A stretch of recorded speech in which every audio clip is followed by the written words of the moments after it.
রাতের আমাদের নেচার ক্যাম্পটাকে দেখানোর জন্য আমি আপনাদেরকে সহযোগিতা করব। রাতের নেচার ক্যাম্পের আলাদা সৌন্দর্য, দিনের নেচার ক্যাম্পের আলাদা সৌন্দর্য। তো আমরা যেটা ওশান ব্রিজ রিট্রিটে আছি, এটা একটা নেচার ক্যাম্প। পাশে গ্যালাক্সি আছে, তারপর বাবলস আছে নেচার ক্যাম্প, এর পাশে আরো দুটো আছে। তো ওই 5-6টা নেচার ক্যাম্প। তো আমরা যেটা আছি ওশান ব্রিজ রিট্রিট। তো এই সামনে যেটা পোর্শনটা দেখতে পাচ্ছেন, এটা হচ্ছে ক্যান্টিন। এখানে আমরা বসে খেয়েছি, লাঞ্চ করেছি, ব্রেকফাস্ট করেছি, আগামীকালও ব্রেকফাস্ট করব। তারপরে হচ্ছে এবারে এই জায়গাটা পার্কিং স্লট, এই জায়গাটা পার্কিং করার পর সিঁড়ি বেয়ে অনেকটা উঁচুতে এসে আমাদের এই নেচার ক্যাম্প।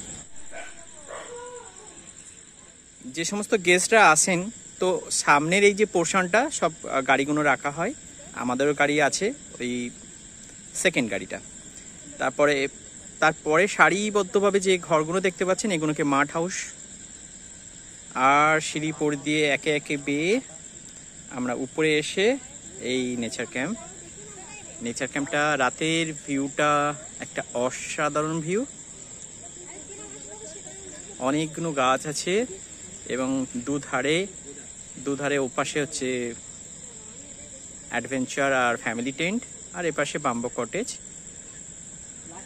মাঝখানে অনেকগুলো কাজু গাছ আর নিম গাছ।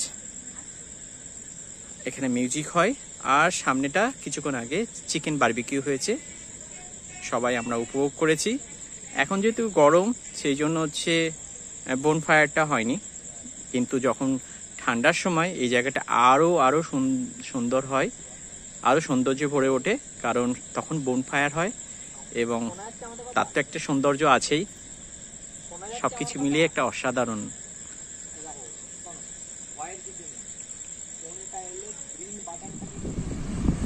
এখন আমরা বাগদা বিচে পৌঁছেছি। এখন সময় ঠিক 7:30। এই সময়টা বাগদা বিচের আসার পরিকল্পনা ছিল না, যদিও ছিল কিছুটা আগে, দিনের আলো থাকাকালীন। কিন্তু আমরা লাঞ্চের পর এতটাই ক্লান্ত ছিলাম যে রেস্ট নিতেই অনেকটা সময় কেটে যায়। কিন্তু আমাদের ক্যাপ্টেন আজগারের সহযোগিতায় আমরা বাগদা বিচে পৌঁছে গিয়েছি এবং গাড়ির হেডলাইটটা জেলে সামনের জাস্ট ভিউটা দেখলাম, জাস্ট মাইন্ড ব্লোয়িং।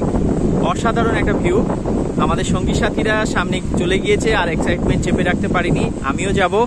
আপনারা দেখুন ঢেউগুলো কিভাবে আছড়ে পড়ছে। অসাধারণ একটা দৃশ্য আপনাদের সামনে তুলে ধরতে পারছি। আমার নিজেরও ভালো লাগছে। একদম ক্লোজে যাব, আশা করি আপনাদেরও ভালো লাগবে। চলুন দেখতে থাকুন।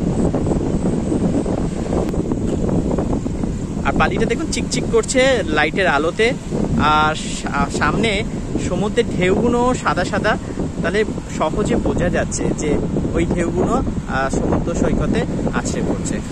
একদম কাছে যাব, আরো ভালো লাগবে হয়তো।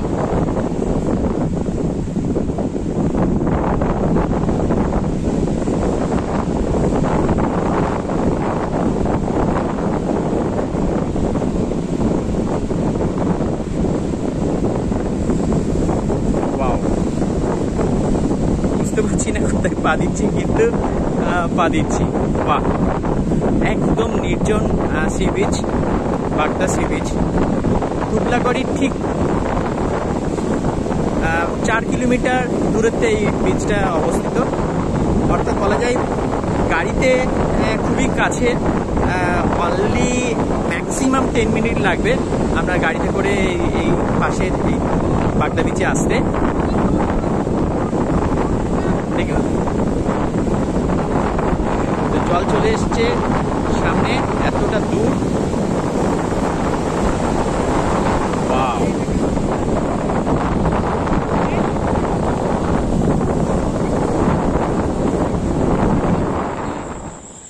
প্রাকৃতিকভাবে তৈরি করা হয়েছে।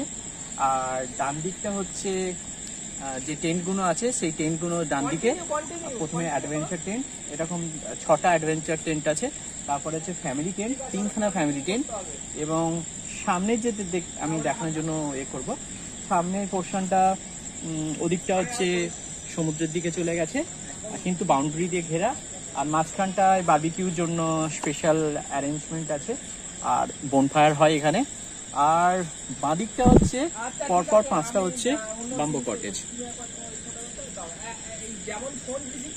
এই বাঁদিকটা বাম্বো কটেজ, এবং এই গাছগুলো বেসিক্যালি সব থেকে ভালো কি, আমি এখানকার একটা কমন বৈশিষ্ট্য হচ্ছে গাছের এই কাণ্ডে নিচের অংশটাতে এই লাইটগুলো জড়ানো, এবং তার জন্য যে বিউটিটা আরো এনহ্যান্স হয়ে গেছে, আরো সুন্দর লাগছে।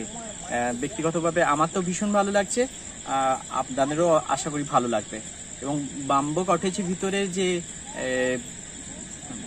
যথেষ্ট বড়, এবং বাথরুমগুলো খুব ক্লিন এবং হাইজেনিক, এই জন্যই খুব ভালো লাগে। এই খাবার যেটা আমাদের স্ন্যাক্স দিল, স্ন্যাক্সে তেমন কিছুই না, শুধু চা আর হচ্ছে ভেজ পকোড়া। ভেজ পকোড়ার টেস্ট আর চায়ের টেস্ট, ওয়াও। তো আজকে রাতটা কাটাবো, আগামীকাল সকালে এখান থেকে রওনা দেব, ফিরবো আবার ডায়মন্ড হারবারে, আবার কর্মব্যস্ততার মধ্যে ডুবে থাকবো।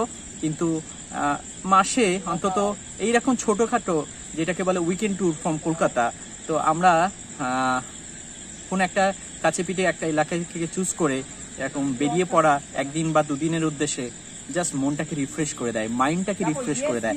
আবার আপনি যে কাজে লাগছেন সেই কাজটাকে আরও বেশি ভালোভাবে করতে পারবেন যদি আপনার মাইন্ড ফ্রেশ থাকে। তো keep watching my YouTube channel.